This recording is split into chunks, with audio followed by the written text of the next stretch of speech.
So, for every 100 men over 60 in Russia, there are nearly 190 women. Think about that for a second. Women simply live longer. By their 70s and 80s, most of the men are gone. What's left is a country quietly held together by older women. That's a staggering ratio. And these aren't just somebody's grandmothers. In Russian, Babushka doesn't mean your grandmother. It means any older woman. On the street, in the tram, in the queue at the pharmacy. It's a social category, not a family role. And here's what really gets me. Babushki are everywhere in Russia, right? But the deep dives, the big academic studies, those mostly happen abroad. In Russia, it's still kind of an oddball topic.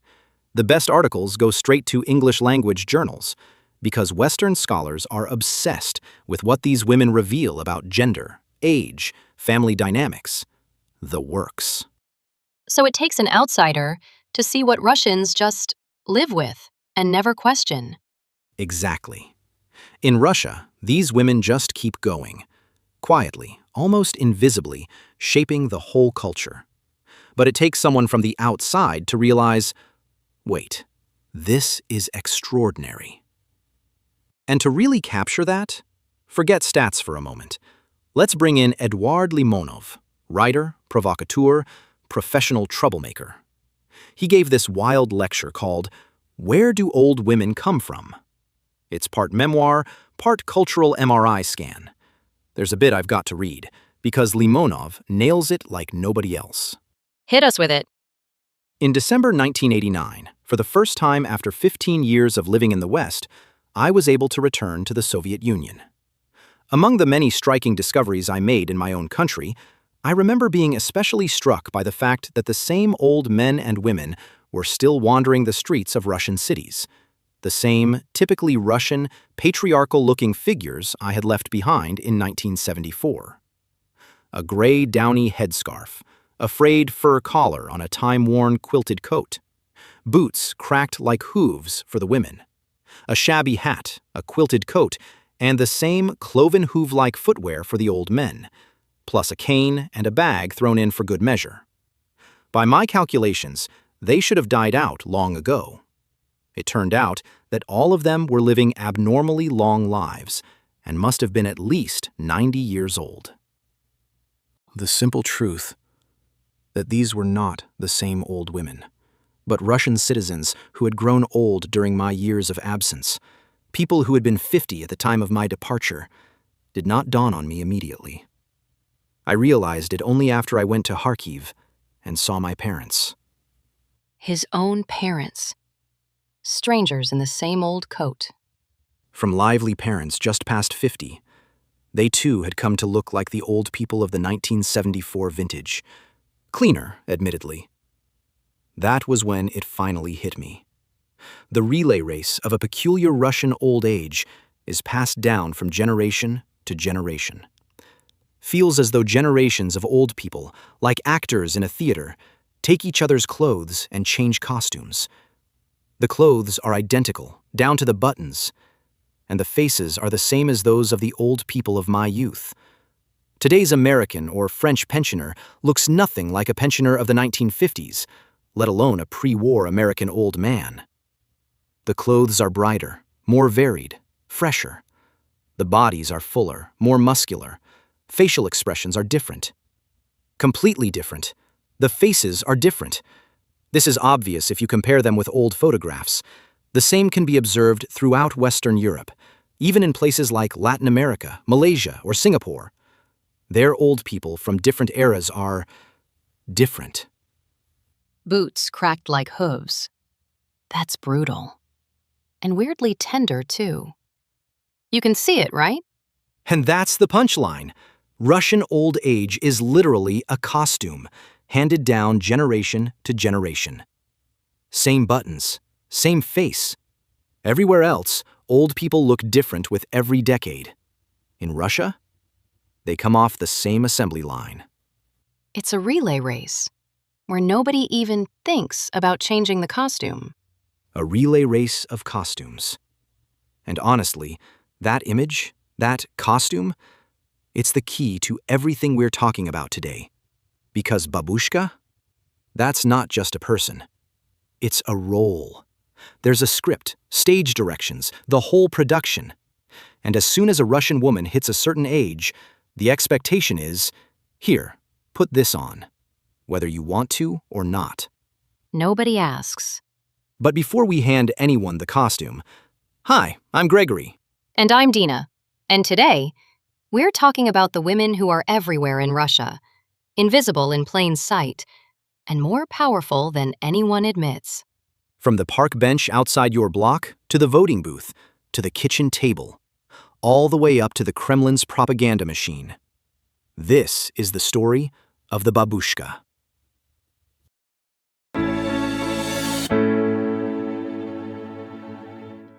Before we dive into the deep stuff, let's talk about the bench. The living room of every Russian courtyard. Because here's the thing. In Russia, almost 1 in 4 people is over 60. That's not a demographic. That's a daily reality. And trust me, everyone's got an opinion about babushki. Opinions doesn't even begin to cover it. Officially, older women are all about wisdom, experience, kindness, generosity, the works. Everyone calls them mentors, pillars of the community, walking archives. Even most older women say they feel good about their age. So on the surface, it's all respect. But you and I both know there's a whole parallel universe of babushka stereotypes. And get this, the most eye-rolly, exasperated attitudes, they don't come from teenagers or from the old ladies themselves. It's the 30 and 40-somethings, the sandwich generation.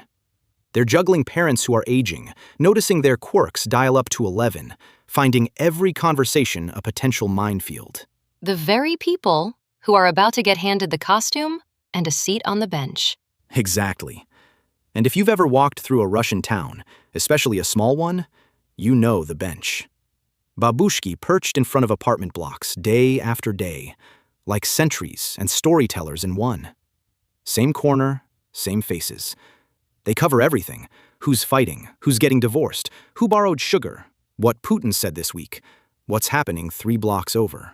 It's the unofficial newsroom of every Russian courtyard. And look, the gossipy babushka thing, totally real. Nosy, opinionated, always ready with a judgment, sometimes before you even open your mouth.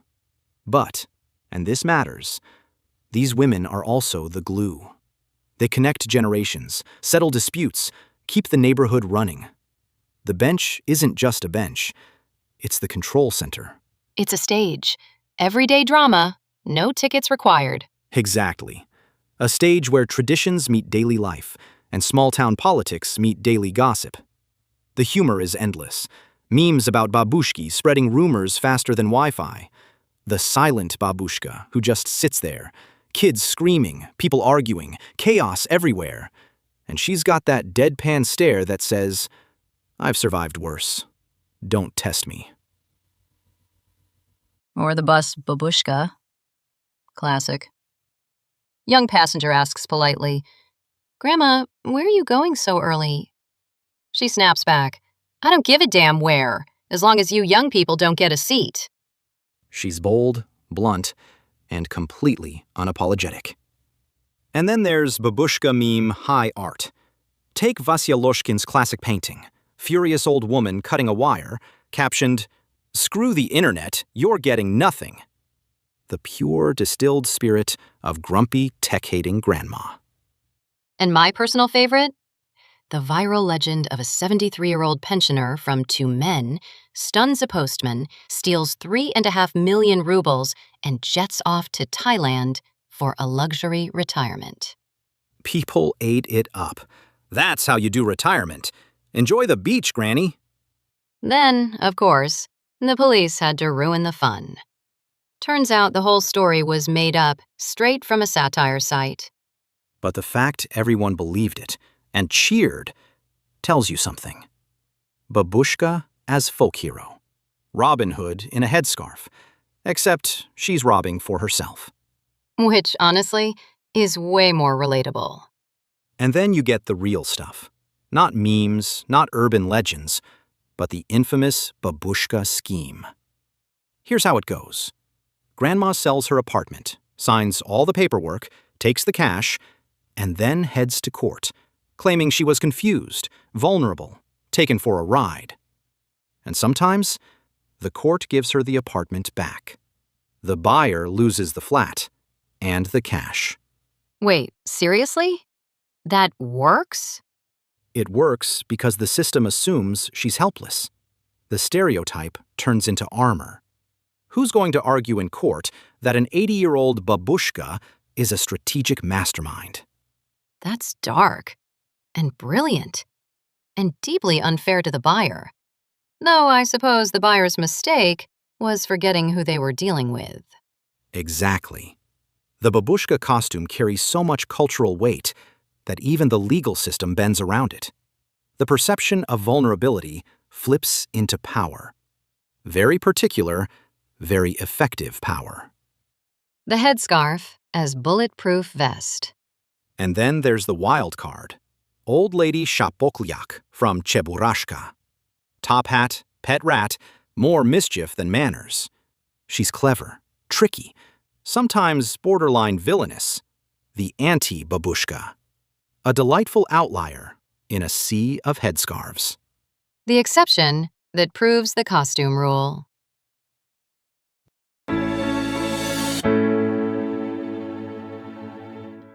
Okay, time for a reality check. Behind all the jokes and memes, there's a truth that's not funny at all. Let's talk about money. The part nobody ever laughs about. Picture this. As of 2026, the average old age pension in Russia is around 27,000 rubles a month. That's about $350. For most retired women, and women are the majority, that's it. That's their main lifeline. And here's the real kicker. It's not just the amount, it's the drop. In Russia, your pension replaces about 30% of what you used to make. In the West, more like 50, 60. So retirement here? It's not a gentle slope. It's a cliff. Food, utilities, medicine, those eat the whole pension. New clothes? Luxury. Most retirees keep working as long as they possibly can, or lean on family, or stretch every ruble until it snaps. And women have it the hardest. They live longer, often alone, often as widows. Prices? They rise faster than pensions ever do. There's a Russian line that nails it. We never lived well, so why start now? It sounds bitter, almost like a joke, but it's real. Most of today's retirees grew up in constant scarcity, shortages, low wages, endless crises, always uncertainty. So for them, a tiny pension doesn't feel like some new injustice. It just feels normal. Just the same old story, still going. And that's the tragedy. The mindset becomes a habit. Poverty gets normalized. Hardship just feels natural. Instead of demanding better, people shrug. We never had much anyway. And here's a detail that says it all about the babushka mentality. A lot of older women start saving for their own funerals. Not because they're morbid, because funerals are expensive, and they don't want their kids stuck with the bill. They tuck away cash, little by little, at home, in a jar, in a bank, with a trusted niece. Quietly, without fuss. That's the costume again, isn't it? Even in death, the script says, don't be a burden. Take care of everyone. Stay invisible. Stay invisible, even when you're the one holding everything together.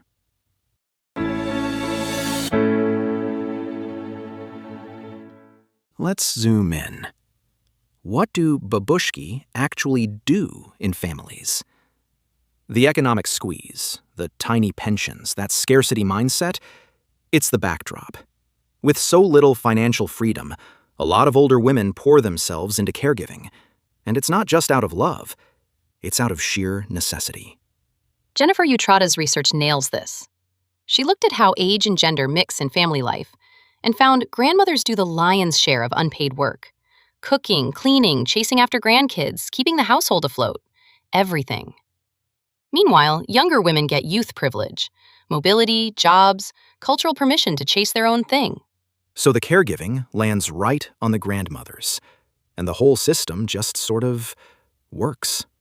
For everyone, except them. That's the engine. And it's not about anyone being selfish. It's just how the whole machine is built. But let's be fair, family roles aren't set in stone. In some modern families, there's real negotiation. Some grandmothers draw lines. I'll help with the kids, but not every day. I'll cook, but laundry's off the table. Not the norm yet, but it's happening. So the costume's becoming optional? Or at least custom fitted? Exactly. Some grandmothers are tailoring the costume. 3 days a week with the grandkids, not 7. Cooking, but skipping laundry. Little negotiations that, bit by bit, reshape the whole idea of caregiving. That's the hopeful twist. Even inside the system, there's room for agency. Now, rewind to Moscow in the 80s and 90s. Actually, most of Russia. Grandmothers were raising the kids. Some lived in big, multi-generational apartments. Others spent day after day at grandma's while the parents worked. Grandmothers did it all. Fed you, dressed you, wrapped you up like a burrito for winter, checked your homework. Their care was total. And don't forget, summers at the dacha. The dacha. Weeks, even months, living with grandma in a tiny country house. Digging in the garden, feeding chickens, hauling water, building stuff. You learned responsibility the hard way. Through your body. And you made friends with every kid in the village. It was its own childhood ecosystem. And grandma was the sun at the center. So the costume comes with a job description. Full-time, no salary, no vacation, and no retirement from retirement. And here's the dark side. Russian internet slang calls it Babya Yama, grandma's pit. Usually it means a house with no men, just a mother and a grandmother raising the kids together. It's manosphere talk, sometimes nasty, but it's out there. The tone is heavy. And yeah, it's loaded with judgment. But it's reacting to something real. Boys without male role models. Grandmothers as the main authority. The forums say these kids end up too protected, too dependent, and sometimes have trouble with authority, especially with men. It's a controversial label, and honestly, it's drenched in misogyny. But here's the thing. The reality underneath is hard to argue with. Grandmothers are the backbone of millions of families. They shape daily life, set the tone, even build the emotional architecture for the next generation. And all of it, statistically invisible. None of this shows up in the GDP. No title, no recognition, no applause, just the quiet expectation. If you wear the costume, you do the work. Which brings us to the real question. What happens when the costume starts to itch?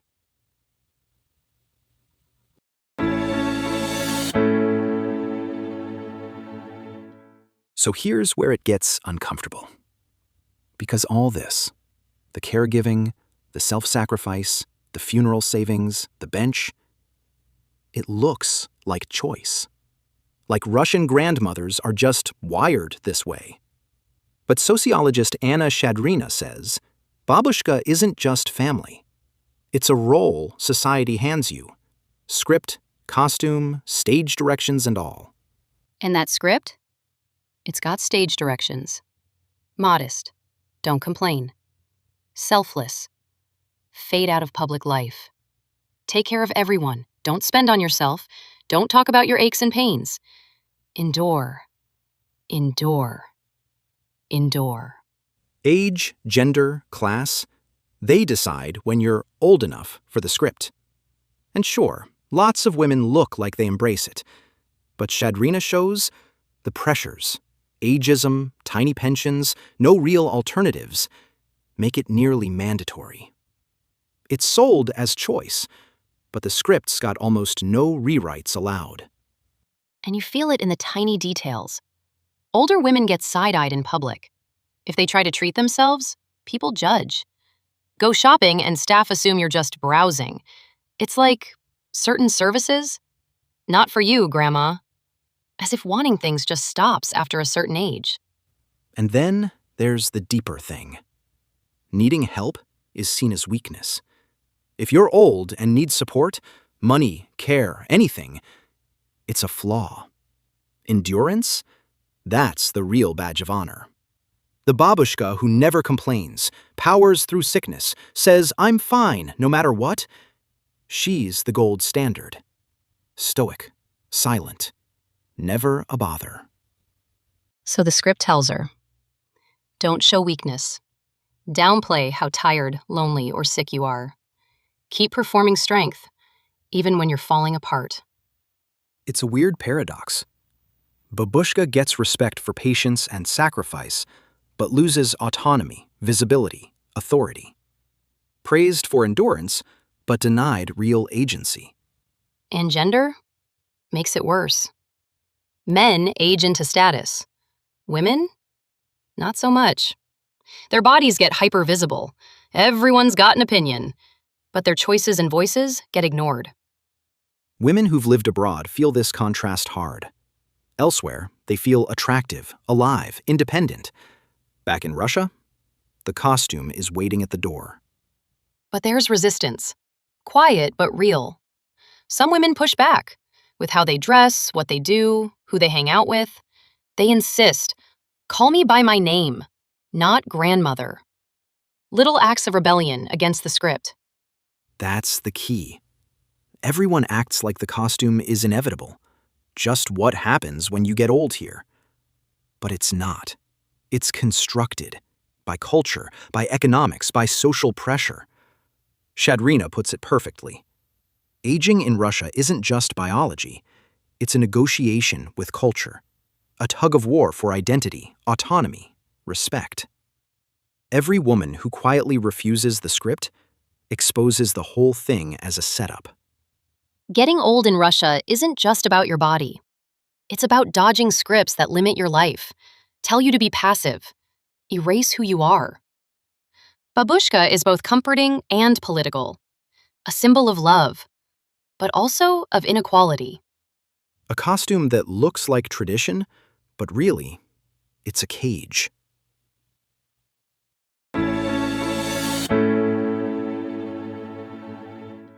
Quick breather before the politics.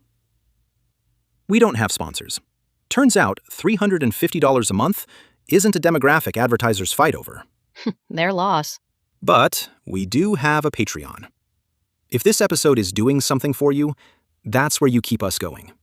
And patrons get bonus episodes, the thinkers who quietly built the Russia we keep describing, the ones who either shaped this regime or saw it coming.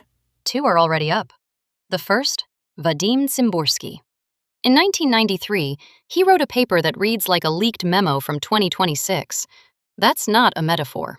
The second, Yuri Mamleyev, underground Moscow novelist, the warmest man in the room, and the author of the most horrifying prose in the language, Bears, the Abyss, and Unconditional Love for the Motherland.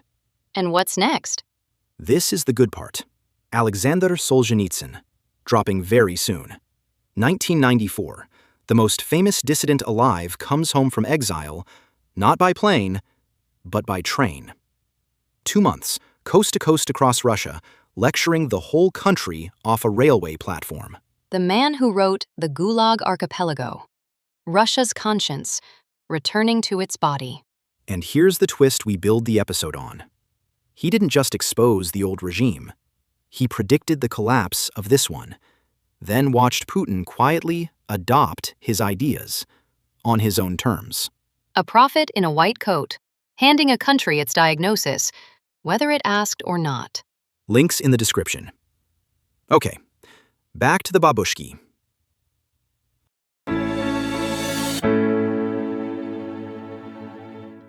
Now, here's where all the threads, money, isolation, the social script, tie straight into something huge.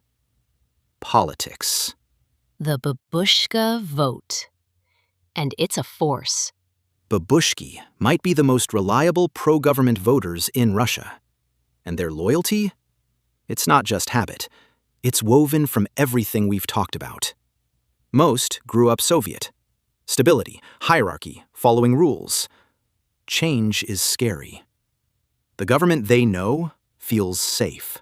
And the pension? That's the lifeline. In small towns, rural areas, where alternatives are a myth, political loyalty means protecting the one thing between you and disaster. Social life makes it even stickier. Close neighborhoods, news passed neighbor to neighbor, state TV as the only real news, pushing one story. Stability, prosperity, patriotism. It's an echo chamber. And sticking to these norms, that gives you belonging, moral purpose. It's not just politics, it's identity. I saw this up close. In 2012, I was an election observer. My job? Visit voters who couldn't leave home, mostly grandmothers. On one side of the street, people were all over the map. Putin, Zhuganov, Zhirinovsky, Mironov, Prokhorov. Everyone talking, explaining, debating. And the other side of the street? Total unanimity. Every single grandmother for Putin. Not just nodding, but animated, repeating the same themes. Pension bumps, cleaner streets, stability, morality. Their language was straight from state TV. They'd clearly worked it out together on the porch. A mini grassroots operation. Democracy in action. Sort of. And here's where it gets darker. Elderly women's visibility in politics? Deliberately staged. Remember Putin's squads, those viral videos from 2017 to 2019? Groups of babushki putting on a loyalty show, tearing up opposition photos, smashing Western stuff, giving passionate little speeches. Staged to perfection. The women stand for morality, tradition, ordinary people. Criticizing them, socially awkward. It's not activism, it's pure theater. Theater, exactly. The costume again, but this time, it's for a propaganda show. And then there's Bozhena Rinska, the journalist who put generational tension into words that stung. After an election, she wrote, and I want to get this right, because it caused a storm. Go ahead, word for word. The people who went to vote were mostly pensioners. I had always treated old people well. Unlike children, they never annoyed me. They don't make disgusting noises, and were rather touching. But today, suddenly, I felt something unpleasant toward this stream of grandmothers and grandfathers. Because of this end-of-life generation that swallows all the garbage excreted by Putin's television. Because of these obedient moo-moos, our generation suffers. They introduce monstrous, fate-changing distortions into the electoral landscape. They don't have that much time left to live, yet with their blunt voting, they literally eat away our future. A fading nature should not influence a blooming and creative one. Cruel, but honest. Cruel, but still true. That's a lot to take in. And those moo-moos. It's a Turgenev reference. A mute serf ordered to drown the one creature he loved, and he obeys. Russian shorthand for the meek, the silently obedient. It's vicious. And it set off a firestorm, but it hit a nerve, because it put words to what a lot of younger liberal Russians felt but couldn't say.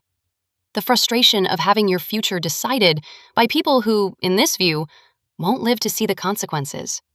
But here's what I keep coming back to. The grandmothers aren't acting in a vacuum. They're doing what the system trained them for. Follow the script, be loyal, don't question. The costume even comes with political obedience, sewn in. And that loyalty doesn't stop at elections. It extends to wartime. Surveys show support for the special military operation in Ukraine is strongest among Russians 65 and up, mostly women.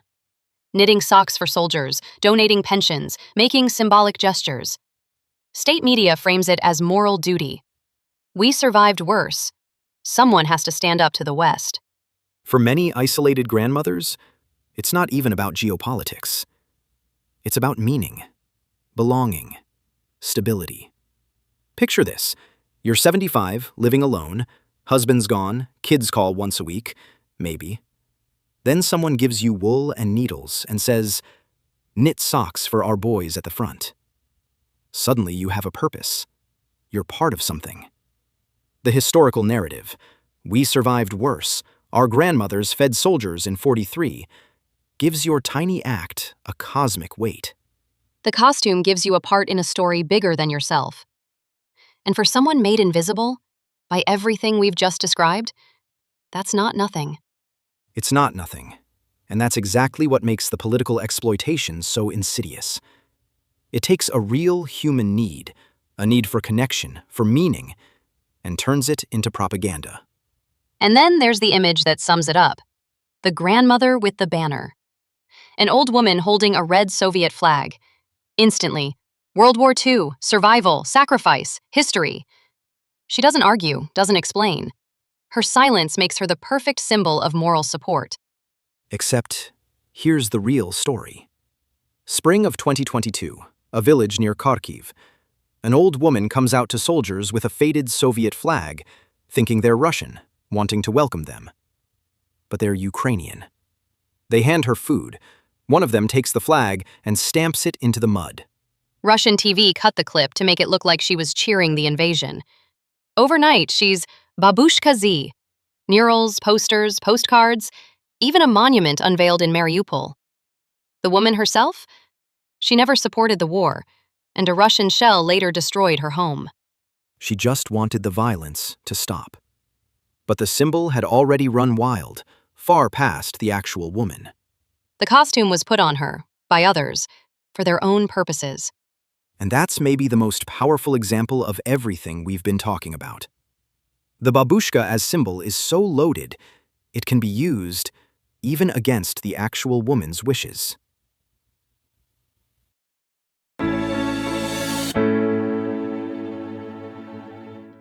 So, after all that, hardship, social scripts, political games, is anything actually changing? Honestly? Yeah. Slowly, unevenly, but it's happening. Here's a number that blows my mind. 83% of Russians say they spent serious time with their grandparents as kids. That's not a tradition. That's national infrastructure.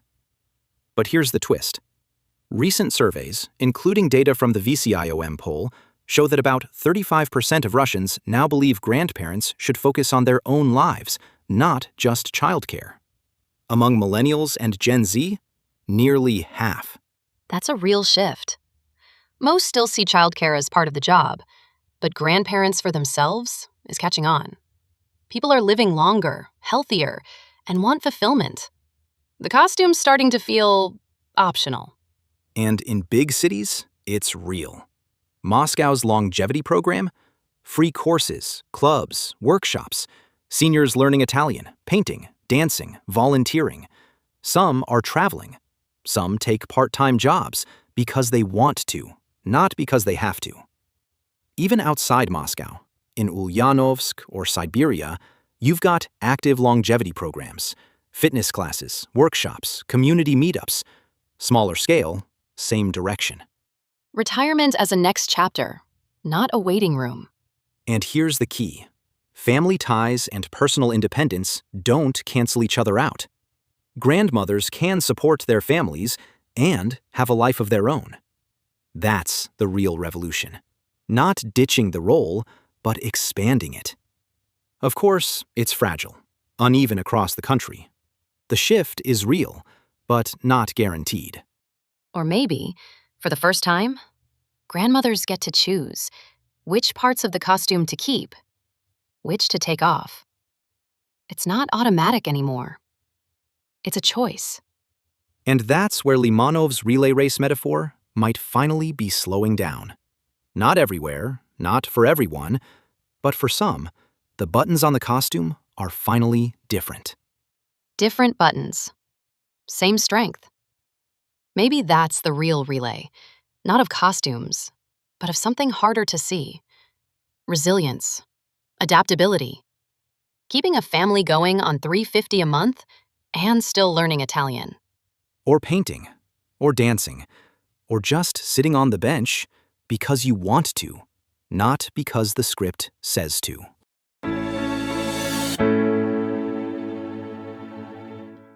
If you want to dive deeper, start with Anna Shadrina's The Babushka Phenomenon. Nobody's done a sharper, more empathetic take on how this role is built. Julia Zelikova's piece on aging and sexism, it's full of tough interviews and even tougher truths. For the politics, there's Lonroth Olin's study on babushki as wartime symbols, and Limonov's lecture. Short, unforgettable, a punch in the gut. You know what sticks with me?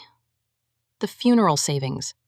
That one detail, a woman on $350 a month, putting away a little, so her family won't have to pay for her death. Everything's in that image. The love, the invisibility, the impossible math, the refusal to be a burden, even at the very end. That's the babushka to me. Not the memes, not the politics. That quiet, stubborn act of care. Nobody ever sees. Thanks for listening. Sources are in the episode notes, as always. Take care of your babushki, and let them, too, take care of themselves.